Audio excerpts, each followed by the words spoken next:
my, what an election night that was. A veritable blue wave through the state of Michigan. Whether it was the governor's office, secretary of state, attorney general, the three proposals, the state legislature for the first time in like 40 years, switching to Democratic control. There is a lot to talk about. To help me do it, friend of the pod, Steve Freese, writes over at Newsweek, Hour, and a number of other places, will help sort it all out with me. We're going to get into a lot of nitty-gritty. We'll even look a little bit at national politics. That's not usually our vibe over here. But it definitely has an impact and had an impact on what happened on Tuesday night. So welcome to your Daily Detroit for Wednesday, November 9th, 2022. I'm Jer Stays, and let's just get started.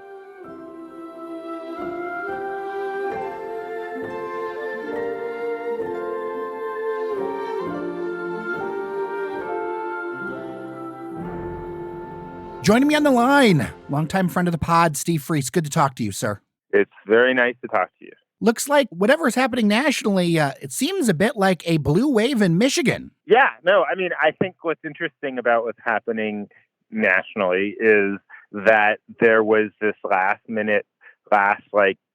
2-week effort to insist that the polling numbers were shifting dramatically against Democrats. And that just doesn't seem to be the case. I mean, you know, there were tons and tons of these toss-up races, and what happened was that nationally, at least, it looks like the Democrats and Republicans kind of split a lot of them, and the damage to Democratic control of the House and Senate in Washington was not as severe as was predicted. It was pretty much the kind of 50-50 country that we have come to know and despise, I think. I don't know. I'm a little tired of it myself. But I think that Michigan, and, you know, when you and I were talking about doing this conversation a few days ago, I did say I thought that Michigan would sort of emerge as maybe perhaps one of the sane places in the country, because it was one of the few places where there wasn't a huge amount of polling suggesting that Democrats were suddenly about to lose everything. It did feel like, for a number of reasons, that Michigan was going to at least keep its top three Democrats in the state, and then probably at least pick up, if not turn over, the legislature. It just seemed like the polling didn't ever really suggest that there was a red wave that was going to just, you know, wash things out here. And so I really did have this expectation that we would have this conversation today about Michigan. What surprises me is that the rest of the country turned out to be a lot more moderate and much more discerning about how it was voting than would have been expected. As I'm looking at the current vote total as we are recording, and results are still kind of trickling in, but it's easy enough to call. As I'm looking at this, it's about a 10-point lead for Whitmer with the governor's race. Sure. And you look at key counties like Macomb, which she carried, that tells you a lot. And I think there's a few different stories at play. I think, and it's nothing personal, but man, the candidate quality on the Republican side wasn't there for that level of race. Now, I would like to know if you can remember how much she beat Bill Schuette by. Ooh. Because Bill Schuette was a known quantity. He'd won statewide, and he lost by like the same amount to her 4 years ago. And yes, it was a blue year 4 years ago. It was a midterm for a first-term Republican and all of that. And it was sort of, you know, the Democrats' turn to run Lansing. You know what? It's the same. I just looked it up. It's 53-44 in 2018. Well, I think that's really interesting, because what it shows you is that actually, yes, Tudor Dixon was not a good candidate. And actually, Bill Schuette did not run a very good campaign 4 years ago. But they believe the same things. They have the same views. If you were going to buy either one of them, you were going to get the same cow. And and it turns out that that's not a cow that more than half of Michigan residents want in their governor. And, you know, it stands to reason, because Rick Snyder was not that kind of a cow. Rick Snyder was not a Trumper. Obviously there wasn't such a thing as Trumpers back when he was running. But we've learned what we've learned about Michigan over the last several cycles, including this one in particular, is that it is a moderate. It is a purple state. It can go the other way under certain circumstances. But we've said this a long time about the gerrymandering, and this is just they're going to be studying Michigan to prove what gerrymandering does to this country and to this state. Because the gerrymandering is the only reason why Republicans were controlling Lansing. It's the only reason why you could get fewer votes statewide and still have power in the state. And that's over. That's over now because the public didn't want it. They voted against it. And now this is the fruit of that. The people are getting the representation that they asked for. I know that there was a lot of consternation in Detroit about redrawing those districts. I think in the end it's going to work out because when it comes to urban policy, just you look at it and Democrats are just generally more favorable to urban areas, whether it's Detroit or Ferndale or Royal Oak, like those more built up areas, their policies generally are perceived as more favorable and there's generally more political clout there. So although those districts were split up, I think long term, when it comes to policies and things, I don't think you can overestimate the impact of a Democratic legislature and the kinds of things that we're going to be able to see go through that have been held up for decades. I mean, the last time this happened, I was 3 years old. I was going to make a joke about your age. What I will say is that the way that they carved up Detroit was necessary in order to make fair math, but it wasn't great for racial representation. And that is important. Yes. And also, there are other parts of the state where weird things could be happening. Like I happen to be friends with a former journalist named Jennifer Conlon, who is running for state rep out of Ann Arbor.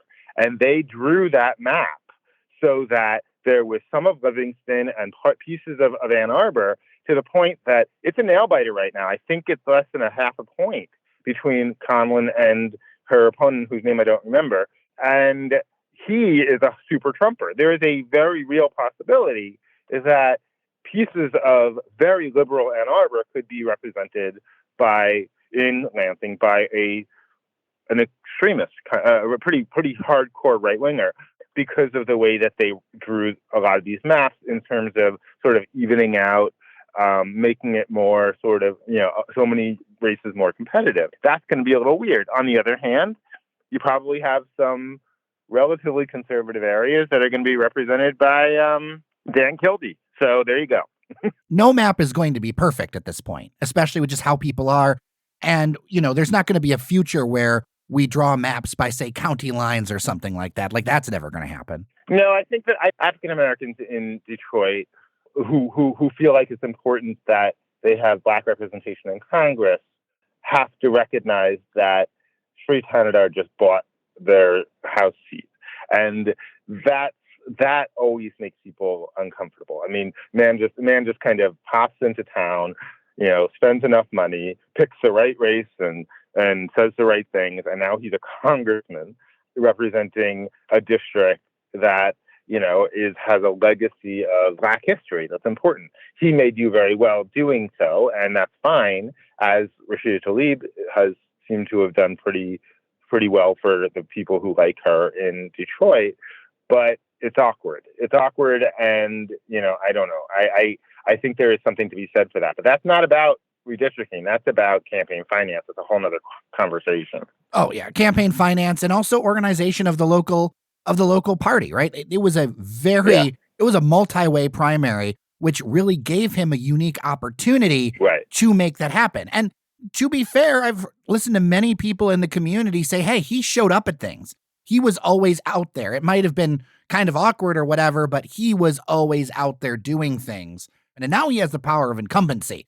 That's how Rashida Tlaib ended up in Congress too, is that the Black community couldn't pick a candidate that they could all agree on, which, I guess reflects the fact that it's not a monolithic community, which is, accurate. in both cases, those people ended up in Congress because of, neither of them got anywhere near a majority of the vote in order to get past their primaries.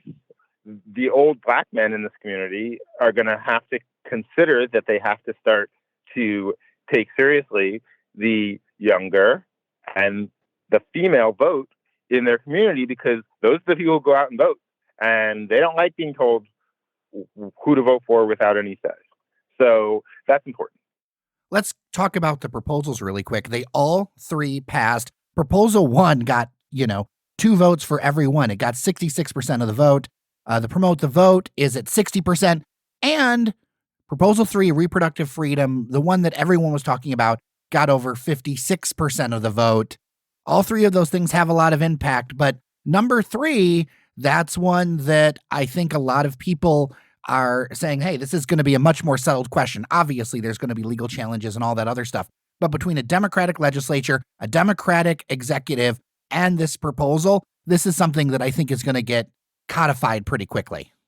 Yeah, no, absolutely. I mean, I don't see any reason why it won't. I mean, the thing about the abortion proposal was that I did not ever understand the opposition's strategy, because the opposition's strategy was voters must be really, really stupid. And we're going to tell voters how stupid they are by telling them that this is too confusing. And then voters who are not really, really stupid, who might not have studied the issue, but may have seen a sign somewhere that said, oh, this is too confusing. They go and they read the thing and they say, what's confusing about this? And then maybe they feel superior.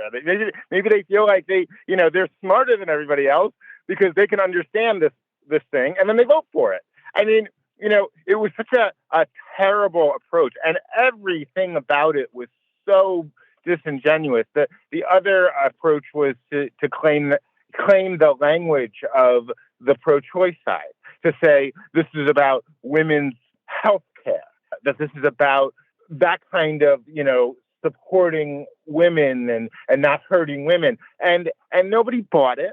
I guess some people might have, but it was not a very well thought out or genuine approach. If they had wanted to be honest, if they wanted to argue their side, which is that abortion is murder, that it's illegal or immoral or whatever, they should have done that. But they didn't do that. They tried to lie to the public, and the public didn't buy that. No. Alyssa Slotkin pulled it off in District 7. Yeah, I went to sleep thinking she might not. I didn't know what happened. What happened there? Was it just that Lansing and Ingham County hadn't been counted until earlier in the day, in the night? Honestly, it's not that close. It's with 97% in, as we're recording this, it's 51.5% for Slotkin and 46.5% for Barrett. 2% by the Libertarian Party, which isn't a ton of votes, but that definitely, that libertarian split, I think definitely hurt Barrett. Well, sure. I mean, I really do think actually that a lot of the news that we heard, a lot of that surge of Republicans are going to win because of all of these polls that said that Republicans were catching up, that was all sort of a table setting for the lies. To be able to say later, well, the poll said that Republicans were going to win. And the media, even the liberal media, said that Republicans were ready for a wave, and then it didn't happen. So obviously there was some sort of a, monkey business going on. Yeah, their supporters are going to say that. Although I will say that Dixon and DePerno have both conceded. Well, good for them. Good for them. That makes me think of the impact of Trump and Trumpism in general. I think that my theory holds that it's very hard to win a primary without Trump support, but it's going to be close to impossible in this state to win any sort of swing race or statewide with his support. Right. Sure. If it's a competitive race. Right. If it's a competitive race. Yeah. Right. I mean, obviously, there's people like Lisa McClain and these other folks who are Trumpers, and they live in Trumperville, and they'll continue to represent Trumpville in these areas where there's competition or a diverse set of voters. Yeah, in this state and in a lot of places, this is a big problem. I mean, he is toxic in just the worst way because, he doesn't actually have an ideology. So it's not about what the candidate actually believes or thinks. It's just about him. And it's going to be an interesting couple of years watching the Republicans try to figure out how they deal with that, because the grassroots voters in the state are still solid Trumpers. 100%. Nothing that just happened is going to change that, because they cannot even accept that they are in the minority, and they are still within a media bubble that convinces them that what they're saying is true and popular. And it is a very difficult thing for them to accept that they're wrong, that it's not, that it's not true and it's not popular. And they will just retreat back into their own world where they talk about mules and drop boxes and whatever else there is. But, I woke up this morning thinking, what? Democracy does live to fight another day.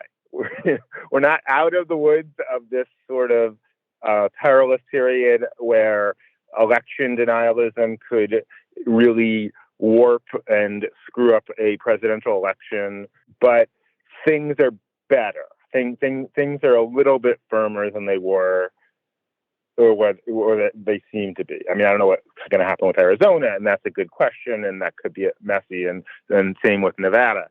But at least in the Midwest, and at least in Pennsylvania and Michigan and Wisconsin, there are people in place who will manage elections fairly, accurately, and with integrity.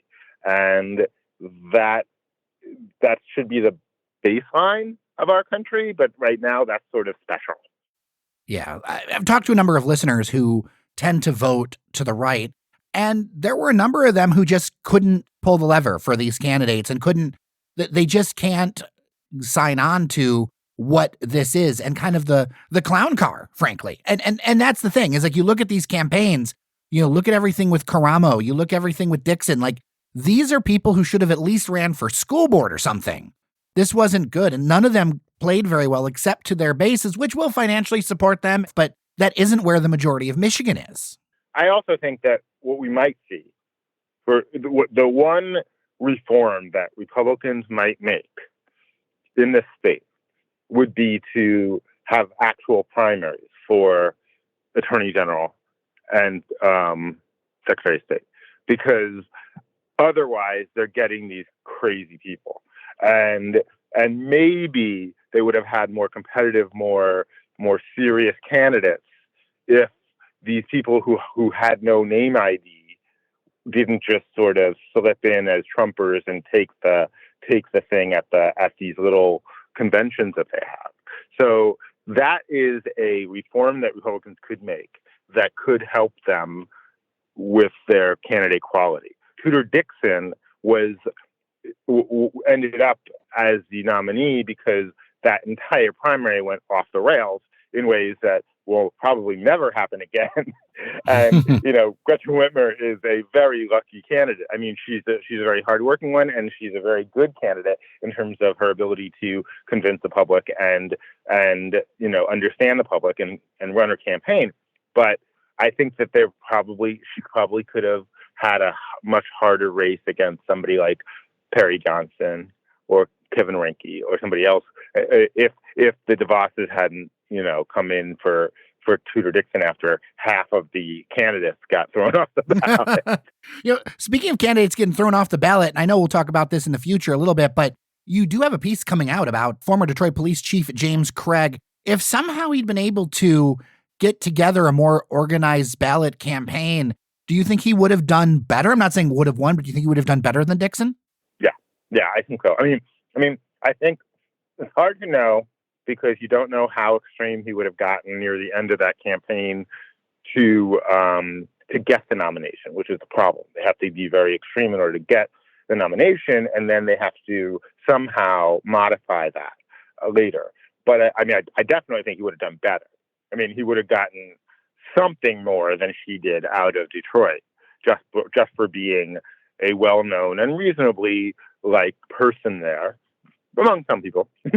So he would have gotten a little bit more of that. He would have had a lot more money from the national world because they would have been excited about another prominent Black candidate running for a statewide office. Also, the Metro Detroit business community, frankly, really enjoys him. Like over the years, they supported a lot of his initiatives. He would have had access to plenty of campaign cash. He would have been a more competitive candidate. I don't know how that would have worked out because Roe v. Wade still would have been knocked down. And he did have some very conservative abortion comments on the record already that he couldn't walk back and he wouldn't have wanted to at that point in the primary. That was the albatross that Gretchen Whitmer and everybody who supported her just kept pushing and pushing and pushing. And, you know, the MVP of the Gretchen Whitmer campaign is Charlie LaDuff. How ironic is that? Yeah, right? I mean, that guy had that one bit of video that, you know, just, I mean, I know it by heart. I don't know about you. As soon as I saw that video, I'm like, this is not where the majority of people are at, or even the super majority of people at. And I got texts from friends of mine just with the word cringe. Look, this is what I'll say about Whitmer and her campaign and the sort of reasonableness of the voters. Yeah, the economy is having a rough go. Inflation sucks. A, governor can't do anything about that one way or the other. B, we just came out of a traumatic, once in a century economic collapse from an external force known as COVID. I do think that a lot of the public gives these governors that had to make these really difficult and unprecedented decisions a little bit more leeway. As much as the right wing wanted to say that it was Gretchen Whitmer, you know, getting full of herself with all this power, she thought, and perhaps she was right, maybe she wasn't, who can tell at this point, but she thought she was saving people's lives. And that was more important to her than the economy, than getting reelected. She never apologized for it. And, you know, and they tried to hang nursing home deaths on her and all these other things.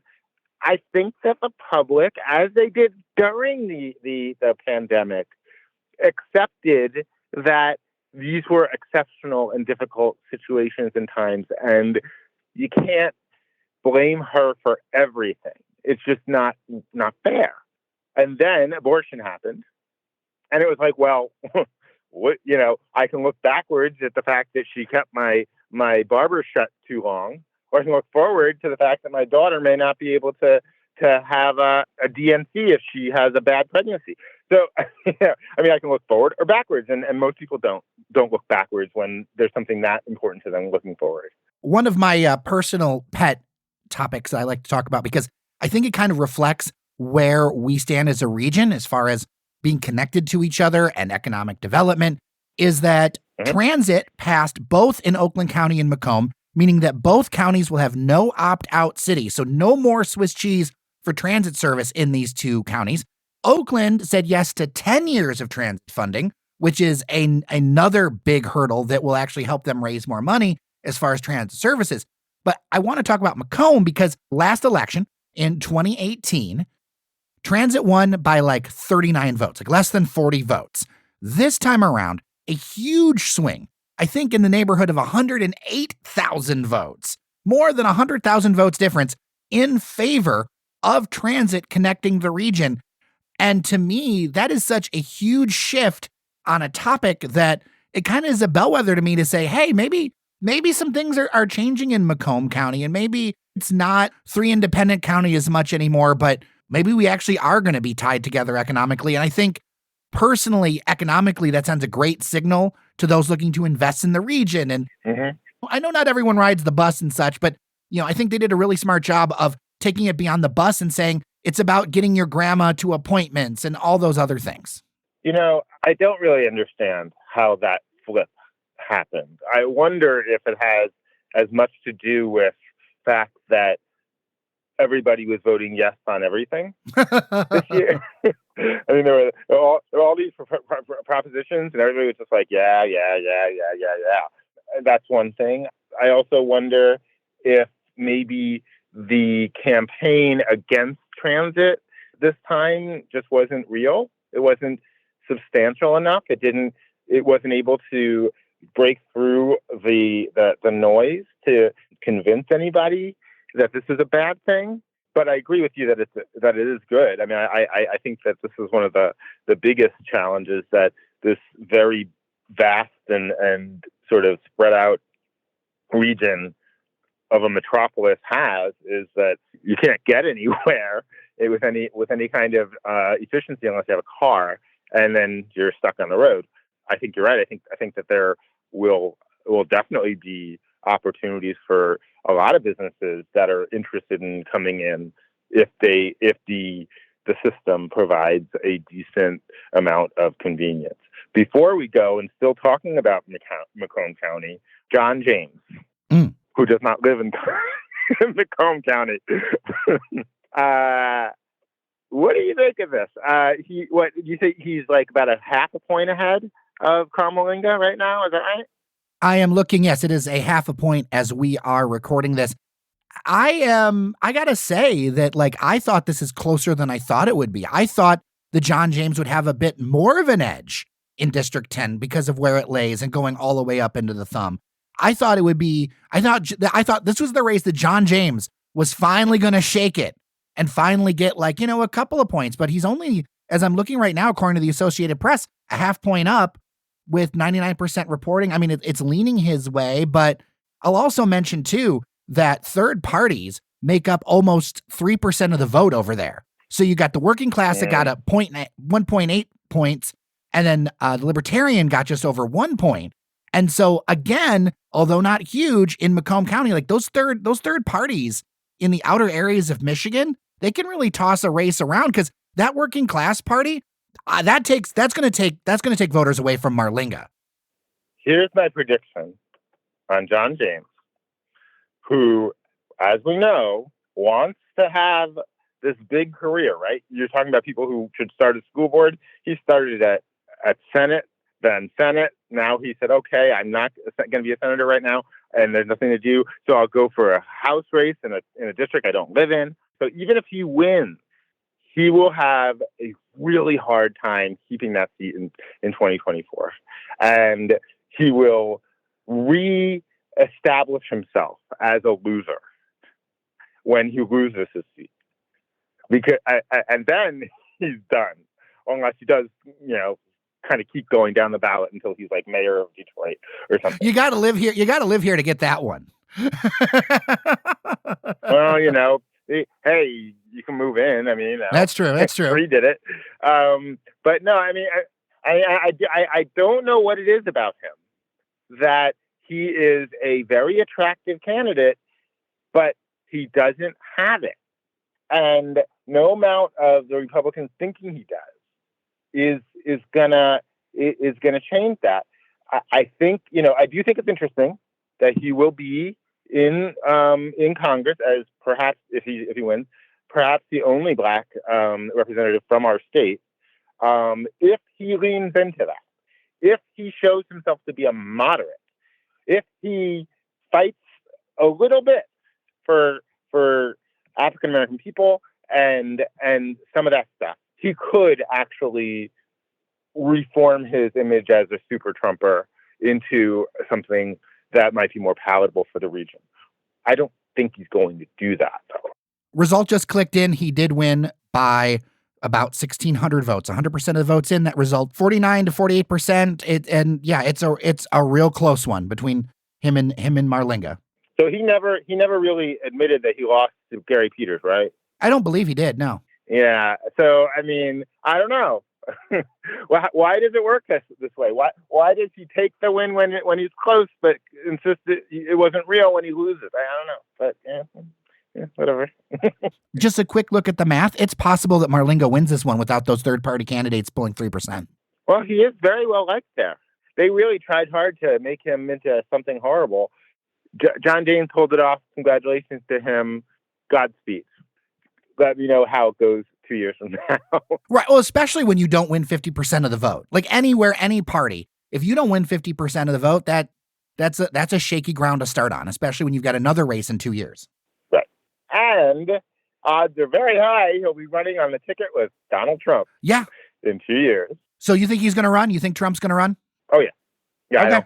I don't see any reason why he won't. He's not capable of the grace it takes to step aside and sort of be the elder statesman to his cause. Because his cause is him. He has no other cause. The only cause is for him to be him and make money and stay out of prison.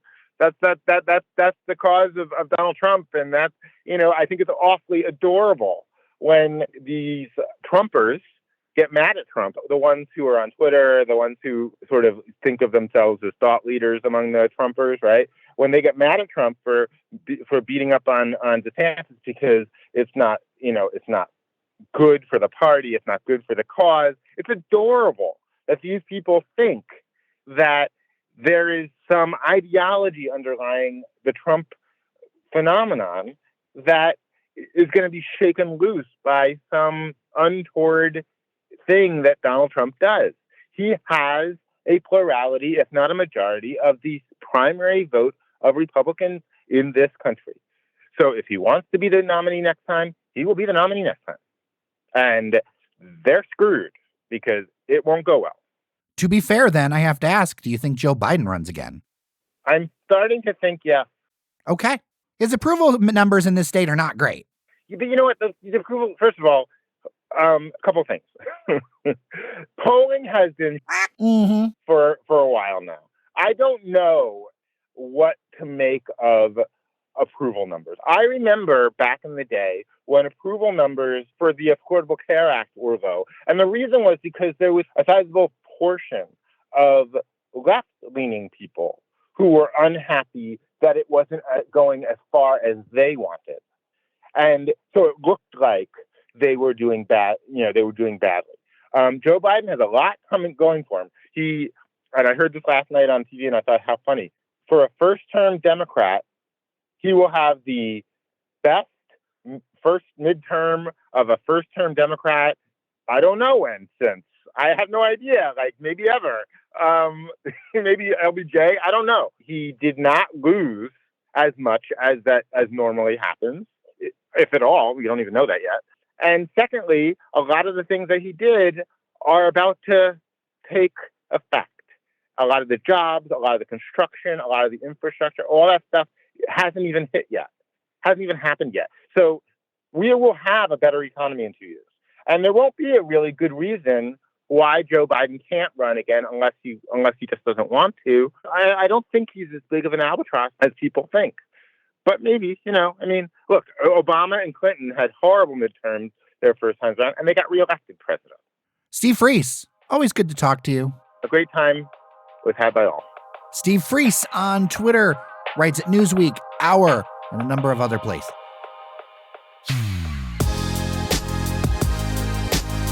Thank you so much for listening. I'm Jer Stace. Feedback, as always, dailydetroit@gmail.com. Remember that you are somebody, and I'll see you around Detroit. Talk tomorrow.